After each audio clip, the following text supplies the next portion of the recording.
Grande Paulo Nogueira Batista Júnior, tudo bem? Como é que você está? Tudo bem. Boa tarde, Léo. Boa tarde, Daiane. Boa tarde a todos Prazer, os escutam, os prazer internautas. falar com você, Paulo. Faz tempo que a gente não se fala, hein? Pois é, já tinha algum Mas tempo. você esteve aqui várias vezes, eu te agradeço bastante. Paulo, você está vindo num momento crucial da história, né? Quer dizer, no meio desse cataclisma aí dos mercados, esse movimento, né, do Donald Trump, do tarifaço que foi anunciado no dia 2 de abril, a reação da China de responder na mesma moeda. E agora o Trump, eu estou vendo, inclusive, eu estou aqui falando com você, estou com a tela da Bloomberg aberta. O Trump está dizendo em aplicar taxas adicionais de 50% sobre a China, se a China não se render, né? Ele está falando como se fosse uma espécie de cowboy. Mas o que você está achando da era Trump e principalmente desse tarifaço, Paulo? Vamos começar já por aí, porque o tema vai render bastante. Olha, a era Trump está sendo ruim, pior do que se esperava, e olha que se esperava não era grande coisa, né? Porque nós sabíamos, todo mundo que observou o Trump, a trajetória política do Trump ao longo da vida, sabe que ele é um político perigoso, irresponsável, despreparado, né? Mas o que surpreendeu foi a extensão do estrago que ele está fazendo. Ele está fazendo uma mudança ampla e radical na política econômica americana. Não parece existir nenhuma clareza dele e da sua equipe sobre o que está sendo feito. Parece um negócio altamente improvisado, de nível muito baixo do ponto de vista político, econômico, técnico, sabe? Está, na verdade, o que os americanos estão fazendo? Algo que já havia começado antes, né?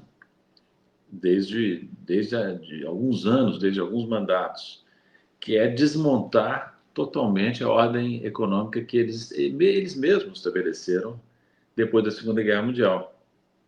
Então, não cabe mais falar em sistema multilateral de comércio, em multilateralismo, em dizer que vai recorrer à OMC, como disse o governo brasileiro. Isso tudo acabou. O Mark Carney, o primeiro-ministro da Inglaterra, deu essa declaração realista. Esse mundo não existe mais. O Trump implodiu a ordem econômica que os americanos criaram. Quando ela começou a não beneficiar os Estados Unidos, os americanos resolveram atabalhoadamente submeter tudo a uma mudança abrupta, né? Fazendo uma brincadeira, Paulo, era mais ou menos o seguinte, quer dizer, quando eu era criança, a gente jogava o War, né, e às vezes tinha aquela brincadeira, você perdia, você virava o tabuleiro para não aceitar o resultado, né? É mais ou menos isso, quer dizer, eles estão virando a mesa do jogo, e aí eu te pergunto, tem alguma lógica, tem alguma coisa racional por trás disso? Quer dizer, é possível imaginar que isso possa ter algo... Bom, vamos dizer o seguinte, quer dizer, perderam o jogo, aí viram um tabuleiro, mas será que, quer dizer, dar um reset pode funcionar de alguma maneira? Olha, deixa eu, antes de responder, te dizer o seguinte: eu estou perplexo, não entendi muita coisa, porque as mudanças foram muito amplas, muito radicais. Então, o que eu vou te responder são, assim, conjecturas, sabe? Que eu espero sejam bem informadas. Primeiro, a pergunta que você fez, em outras palavras, é a seguinte: há método nessa loucura, né? Para usar Isso. uma frase do Shakespeare. O Uhum. Paul Krugman, que é um excelente economista americano, recomendou o seguinte: Stop looking for method in this madness. Para de procurar método nessa loucura. É uma loucura pura e simples, segundo alguns observadores americanos, não, economistas americanos. E pode ser que seja mesmo, né? Então, eu diria a você, não sei se eu estou respondendo a sua pergunta, Léo, mas eu diria a você que o Trump é um sintoma muito grave da decadência dos Estados Unidos.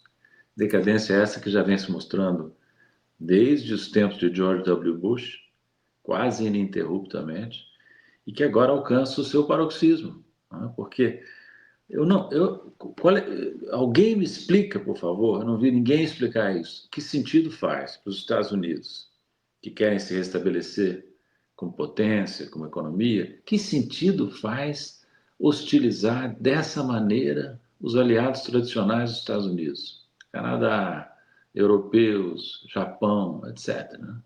É uma metralhadora giratória que não poupa ninguém, ninguém é exagero, né? Pode ser que nessa confusão alguém tenha sido poupado. Ele poupou a Rússia. Isso, Curiosamente, ele poupou a Rússia. isso que eu ia dizer, poupou a Rússia, né? Aparentemente, vai saber, daqui a pouco ele aplica também na Rússia, ninguém sabe o que isso significa, né?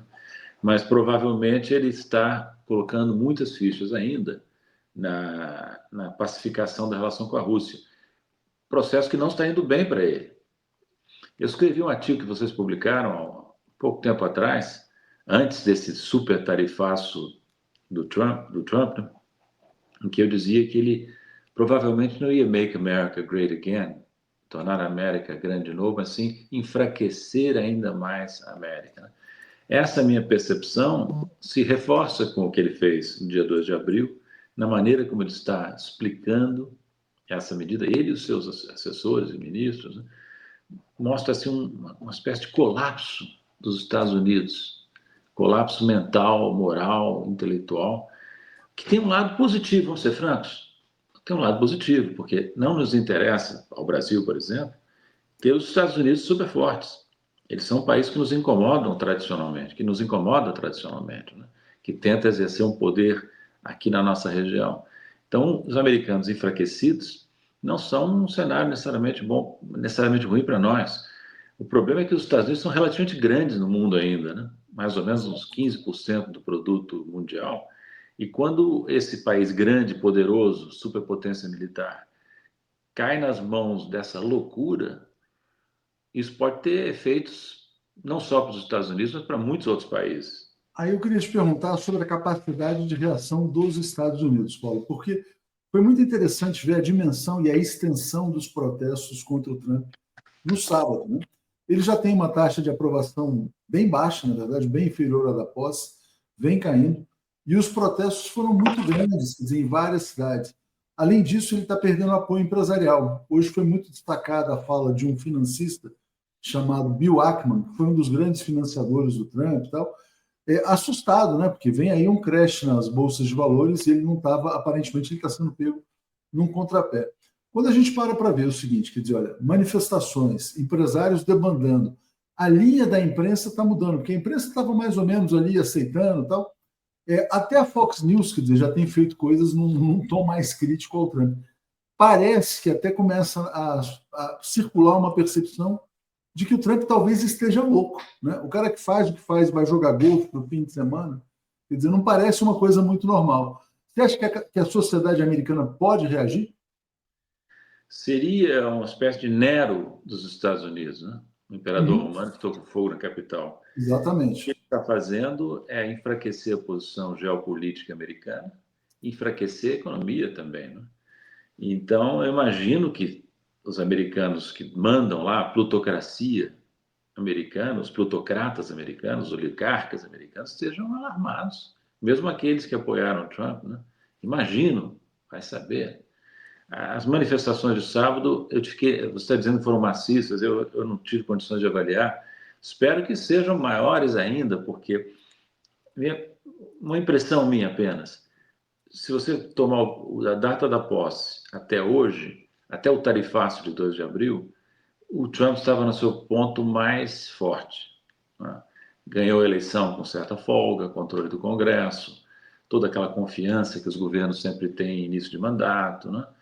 Estava aparentemente no seu ponto mais forte. Pode ser que agora ele entre num processo de enfraquecimento político, né?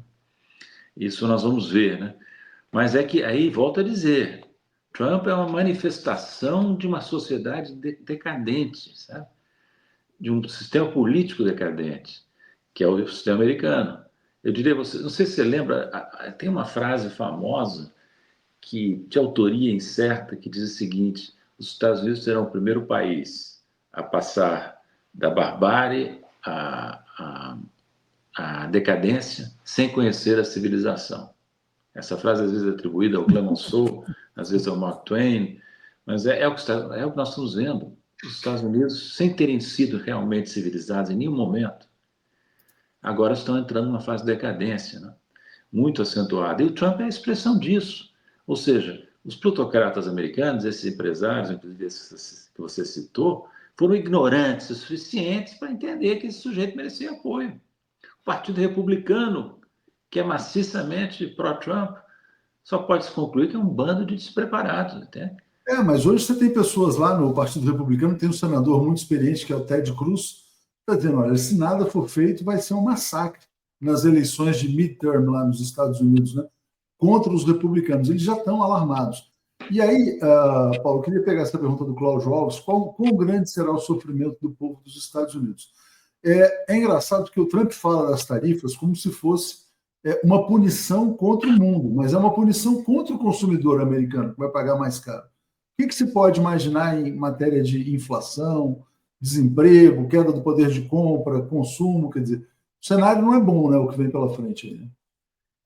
O tarifaço sobre importações, na verdade, foi um choque tributário para o consumidor americano, um choque tributário indireto. E os tributos indiretos costumam ser regressivos quando são repassados aos preços finais, né? Então, o que ele fez foi um impostaço que recai mais sobre os menos favorecidos em termos de renda do que sobre os mais ricos. Está planejando, segundo algumas fontes, um alívio tributário para os bilionários. E ainda anunciou, se eu entendi bem, que vão cortar em 25% a força de trabalho do Internal Revenue Service, que é a Secretaria da Receita Federal deles. Ou seja, o trabalho do Elon Musk, né, do Doge lá, né? Pois é. Então, é uma coisa extraordinariamente confusa. O sofrimento do povo, para responder a pergunta do internauta, vai ser primeiro, você vai sofrer um choque de perda de poder aquisitivo na medida que os preços que as tarifas forem repassadas a preço, né? Depois, se houver, de fato, uma recessão, aí o desemprego virá.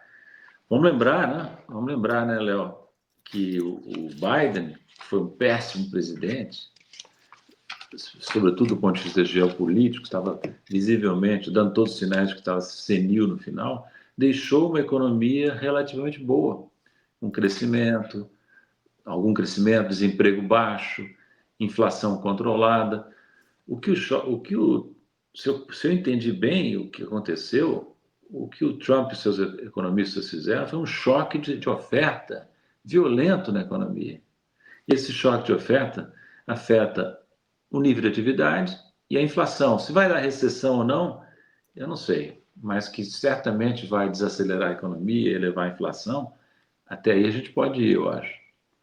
Isso aí eu acho que é bem previsível. E aí, se houver aumento de inflação, né, Paulo, é natural imaginar que haja aumento da taxa de juros. Havendo aumento da taxa de juros, você pode ter um impacto ainda maior nos mercados acionários. A gente estava falando com o nosso correspondente outro dia, porque muitas pessoas falam assim no Brasil, essa coisa de investimento em ação, são os especuladores, são poucas pessoas. Parece que lá nos Estados Unidos todo mundo investe em ações, né? Esses planos de previdência, aqueles planos 401k. Então, assim, quer dizer, na verdade, afeta também as aposentadorias dos eleitores republicanos, democratas. Vamos dizer assim, essa perda de riqueza ela é bem democrática, também a riqueza financeira, né? É possível imaginar uma queda acentuada dos mercados acionários nos Estados Unidos? Bom, isso já aconteceu, né? Não, mas mais contínuo ainda, né? Do tipo 29, 33. Pode acontecer. Esse crash que está em curso no momento, ele tem pouquíssimos precedentes. Um deles foi aquele provocado pelo colapso do Lehman Brothers em 2008, que desencadeou uma crise financeira grave dos dois lados do Atlântico Norte. Outro foi o crash de 1987, que também foi muito violento nas bolsas americanas. Mas aí que está, é difícil prever em que medida a economia como um todo se contamina com o crash acionário. O de 87, por exemplo, foi surpreendentemente pequeno o efeito macro global. Já o de 2008 foi muito forte. Então, pode bem acontecer. De novo, peço desculpas por dar respostas assim tão vagas, mas eu realmente não sei. Nós estamos num momento de altíssima incerteza. Olha, eu vou te dizer que na minha vida inteira, eu raramente vi um momento de tanta incerteza como esse que nós estamos vivendo agora. Não, e até porque, Paulo, também é o seguinte, quer dizer, o Trump é caótico, né? Pode ser que amanhã ele mude tudo, né? Ele cancele as tarifas, por exemplo, né? Dizendo, já consegui. E outra coisa que é muito curiosa nos Estados Unidos, que eu também acho que é um símbolo da decadência, é como ele tem mentido, né? No fim de semana ele falou, olha, os Estados Unidos já atraíram 5 trilhões de dólares em investimentos industriais desde o tarifaço, e pedindo para as pessoas aguentarem firme. Quer dizer, não tem a menor evidência. Também quando ele aplicou as tarifas, né? Ele pegou as supostas tarifas que eram aplicadas contra os Estados Unidos e era tudo mentira. Quer dizer, então não tem nenhum compromisso com a realidade. As pessoas também estão espantadas com, vamos dizer assim, a capacidade que ele está tendo de mentir para a população impunemente. Né? Você lembra que ele já deu sintomas disso no primeiro mandato, né? Quando noções como fatos alternativos Uhum. começaram a circular. Ele não tem o menor respeito pelos números, mas o menor. Os políticos em geral não têm, mas ele é um caso gravíssimo. É muito ignorante, é muito. Por exemplo, essa coisa que ele fica repetindo de que we are being ripped off, nós estamos sendo roubados pelos outros países há décadas. Qual é o indicador desse suposto roubo? É o déficit comercial. Ele chegou a dizer que o déficit comercial com o Canadá era um subsídio que os Estados Unidos davam ao Canadá. Isso não é incrível, viu? É incrível que o presidente da República de um país desenvolvido, de alta renda, possa revelar nas suas manifestações sobre tudo, né? Mas sobre a economia especificamente, tamanha ignorância, tamanho desrespeito pelos fatos. Se isso Tomara, né? acontecesse no Brasil, nós diríamos, só no Brasil mesmo é que um presidente diz uma coisa dessas. Nós com o nosso complexo vira-lata, né? Mas não, nos Estados Unidos. E, aliás, deixa eu só te falar uma coisa, você não perguntou, mas deixa eu levantar um tema. Imagina como está a cabeça daqueles brasileiros que fizeram a sua carreira, a sua vida, repetindo as instruções americanas, os mantras americanos, economistas, jornalistas, políticos, estão todos profundamente desorientados, porque o Mas você norte sabe dos que Estados Unidos teve um cara que foi desapareceu. muito rápido na análise, né? Que dizer, olha, o William Vac, no primeiro dia, no dia do tarifaço, que é um cara muito conectado a isso aí que você fala, ele falou: ó, terminou o século americano, começou o século chinês. Né? E aí eu queria passar para isso. Quer dizer, olha só, muitas pessoas estão dizendo: não, a China venceu, o Wall Street Journal colocou isso, a vitória do Xi Jinping. Mas o que está acontecendo para a China também é um problema. Né? Não é tão simples assim. Eu estava vendo a corrente de comércio China-Estados Unidos, Paulo, é quase 700 bilhões de dólares. Quer dizer, o nível de integração é gigantesco. Né? Eu vou te dizer o seguinte, pelo que eu conheço dos chineses, eles nunca gostariam de estar na situação em que estão. A preferência deles sempre foi um entendimento, diálogo com os Estados Unidos, diálogo com todos os países. Os americanos, que há muitos anos, não é de agora, estão trabalhando para conter e minar a China. Isso desde o segundo mandato do Obama, passando pelo Trump, passando pelo Biden, agora no Trump 2. É uma obsessão americana contra a China. Né? E a China tem conseguido continuar o desenvolvimento, mas não sem ônus. Né? Você repara, o mercado americano é muito importante para a China. Né? Então, é claro que uma barreira deste tamanho, imposta de uma hora para outra, afeta a China. Né? Mas, vou te dizer, eu participei de um debate agora recentemente, sabe, Léo? É um debate aqui no Brasil, e várias pessoas alarmadas com o risco de um G3, um entendimento entre Rússia, China e Estados Unidos. Né? Eu mesmo tinha essa preocupação, mas o que nós estamos vendo? Não há G3 possível, porque o alvo principal do Trump é a China. E a China vai Não, pagar um preço por isso. não, e também, olha só, eu acho que isso, eu acabei de chegar da China, Paulo, eu acho que isso aí seria muito contraditório com todo o discurso chinês, né? De futuro compartilhado da humanidade, não é? Não é dividir o mundo entre Rússia, China e Estados Unidos. Mas voltando para o tema da China, que eu também acho que eles gostariam mais do entendimento de tudo isso, você acredita que, assim, que, por exemplo, a China tem um excesso de capacidade industrial. A gente está vendo como eles estão jogando produtos industriais no mundo inteiro. Inclusive os carros elétricos aqui que vão ser produzidos. Outro dia eu vi a notícia, um navio chegando com 7 mil carros, e não é o primeiro. Né? Será que, assim, vamos dizer assim, que eles vão substituir o mercado americano com facilidade por outros mercados? Os outros mercados também não vão se proteger dessa invasão de produto industrial chinês? É praticamente certo que vai haver um esforço sistemático dos chineses e de outros países atingidos para redirecionar o comércio, já que o mercado americano se fecha. Né? E aí os países que estão aí vulneráveis têm que tomar muito cuidado. Por exemplo, o Brasil. Nós não podemos descartar um cenário em que haja uma enxurrada de exportações chinesas adicionais para o Brasil, com efeitos importantes sobre setores adversos, importantes sobre setores da economia, da indústria. Né? Então, neste momento, nós temos que reconhecer o seguinte: por causa disso tudo, o mundo se tornou protecionista. O mundo. Os países que quiserem brincar de livre comércio nesse mundo protecionista vão sofrer um baque tremendo. Então, me preocupa muito, viu, Léo, ver o presidente da República, depois da posse do Trump, nosso presidente, dizer: o Brasil quer o livre comércio, o Brasil está comprometido com o multilateralismo. Que conversa fiada é essa? Isso não tem nenhuma base na realidade mais, entende? O Brasil É, precisa cair essa ficha para o governo brasileiro. Que você o sabe que mundo até o Starmer, desculpa, Paulo, o Starmer, o britânico, falou: acabou o mundo que a gente vivia e agora a prioridade é defender a indústria e o emprego britânico. Ele mudou o disco também. Né? Os ingleses, que são tradicionalíssimos aliados dos Estados Unidos, viram quase satélites dos Estados Unidos. E o Brasil estava embarcando nesse governo, já antes, mas nesse governo do Lula, num processo de liberalização, num acordo com o Mercosul e a União Europeia, coisas desse tipo, né?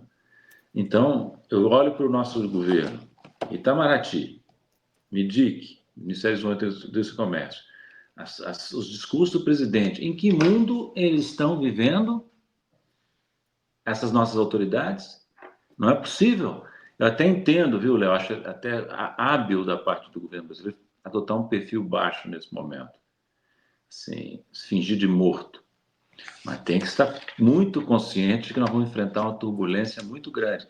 Podemos, para ser um pouquinho menos negativo, vamos lembrar também que nós podemos ocupar espaços que as exportações americanas não mais ocuparão.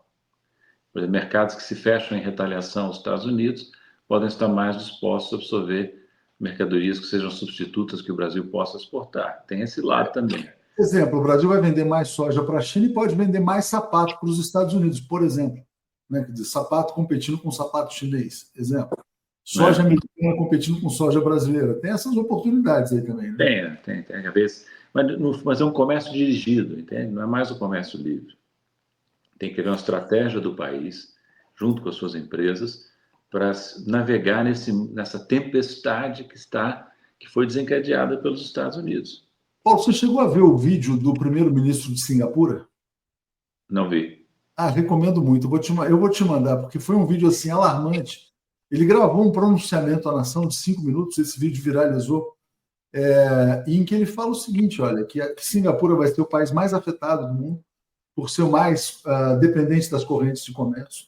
É um entreposto comercial, basicamente, dizendo, olha, que os conflitos comerciais, as guerras comerciais tendem a levar a conflitos armados, que a situação é muito parecida com os anos 20, anos 30, e ele pede para a população aguentar firme o tranco, que vem pela frente é muito complicado. Você vê paralelo com anos 20, anos 30, o que está acontecendo? Não?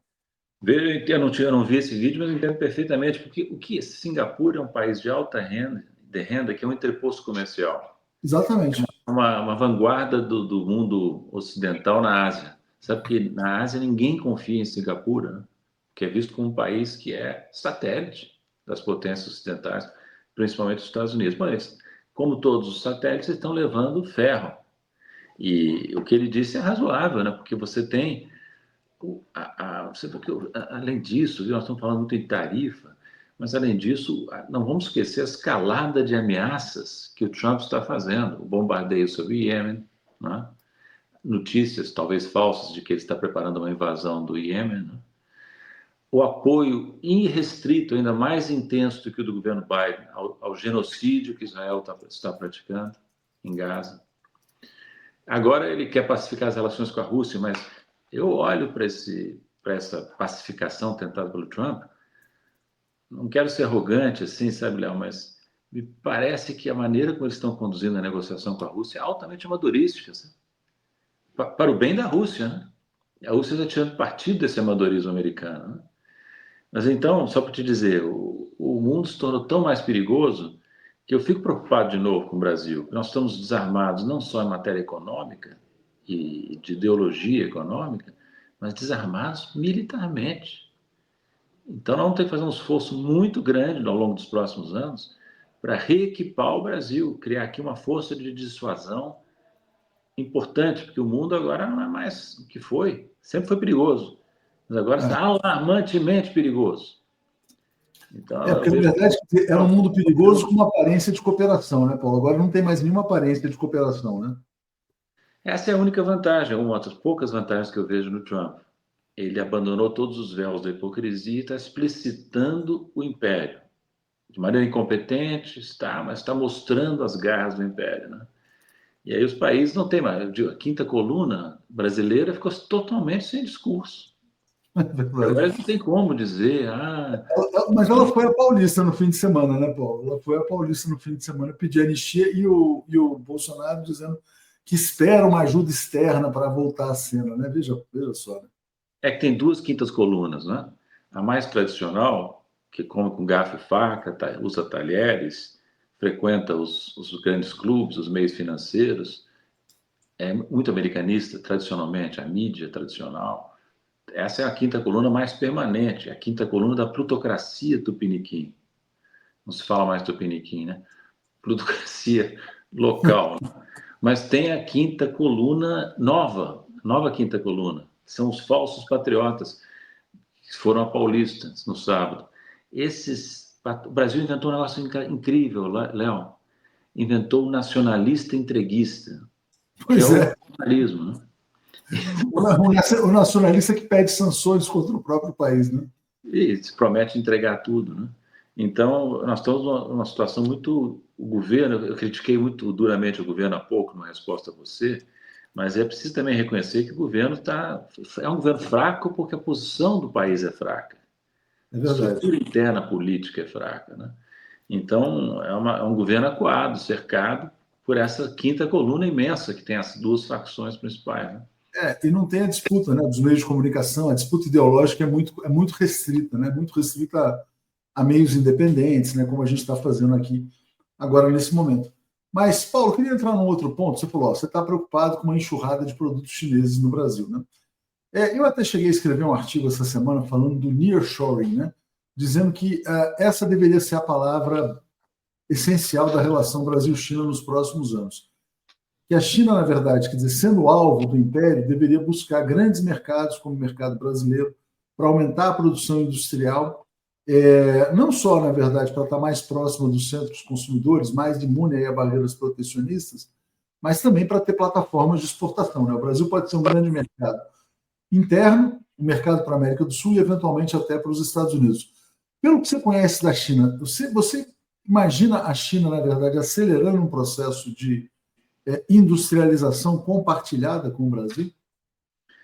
Os chineses são um país que tem uma agenda muito estreita, muito nacionalista.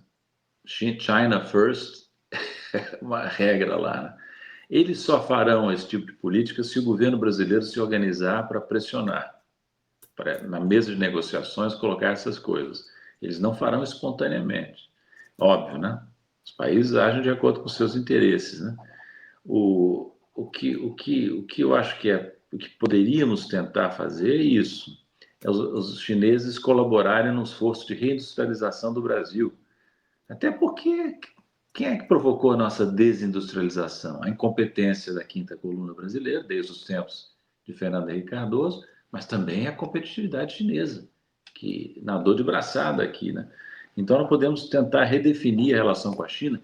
E tem outra coisa positiva no choque Trump para nós, né, é que você tem hoje uma China que precisa de outros países para fazer face ao desafio, ao ataque que está sofrendo os Estados Unidos, mais do que nunca.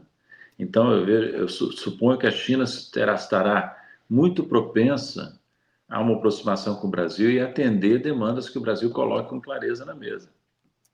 Mas por isso tem que se organizar. Né? Para isso tem que se organizar, como você falou. Tem que ter uma agenda clara, né? Tem que ter uma agenda clara de desenvolvimento, de industrialização, de reindustrialização. Aliás, deixa eu te dizer uma coisa, já que estão falando nisso. Não, algumas coisas que o Trump quer fazer são defensáveis. Entende? Ele quer recuperar a indústria americana. Ele está certo nesse ponto. Ele quer fazer os europeus contribuírem mais para a defesa da Europa. Está certo nesse ponto, que ele tem restrições fiscais e financeiras. O problema é que esses objetivos defensáveis estão sendo perseguidos de maneira totalmente absurda, com aumento generalizado de tarifas. Não é isso que se faz. Como é que você tem que ter uma política industrial? Uma política seletiva. Você vai barrar importações nos setores em que você tem condições de construir uma competição. Não é? Isso os americanos agora não estão fazendo mais. Aliás, falando nisso, você falou essa palavra, né, essa expressão política industrial, que era uma coisa tão condenada, né, parecia um palavrão. Você acha que isso agora vai entrar no mainstream aí do discurso econômico? Todos os países vão falar em política industrial a partir de agora? Espero que sim, porque você veja o seguinte, inclusive, por que é importante? Porque a indústria está associada a progresso tecnológico, ela gera empregos na média de menor qualidade e ela tem uma importância estratégica para a segurança nacional. Essa é uma das razões principais dos Estados Unidos estarem buscando a recuperação industrial. É que um país sem base industrial tem a sua base de defesa prejudicada, entende? Então, os americanos estão certos nesse ponto e nós também temos que buscar uma industrialização, pensando inclusive na segurança nacional nesse mundo conturbado. Exatamente. Ela gera classe média, né? A classe média gera uma estabilidade social, menos desigualdade também.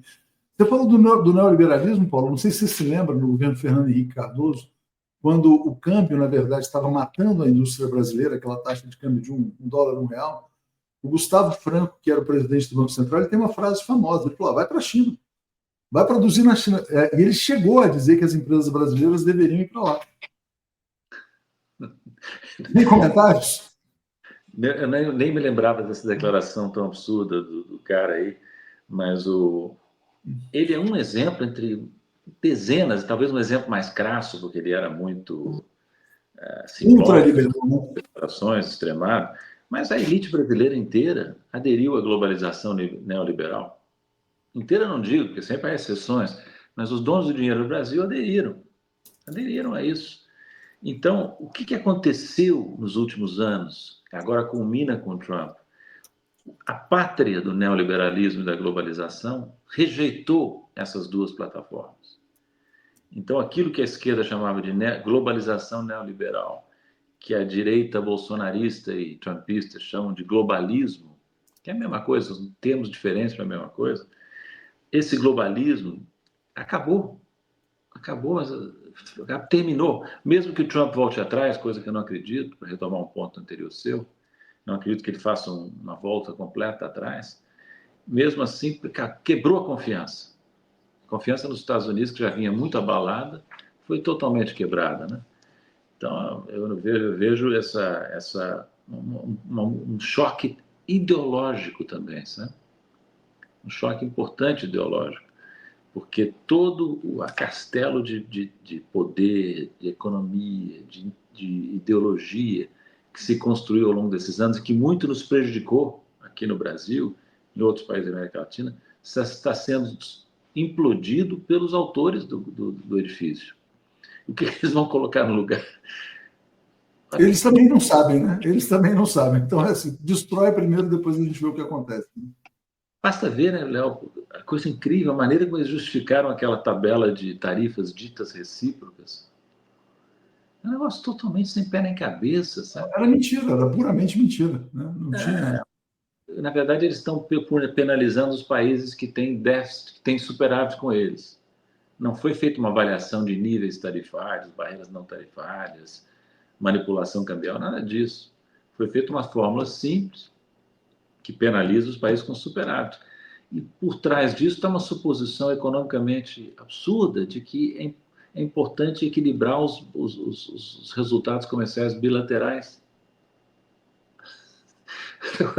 Eu nunca vi um negócio desse na minha vida. Viu? Tem que ser 0-0, né? Você tem que ter 0-0 com todos os países, mais ou menos. Pois é.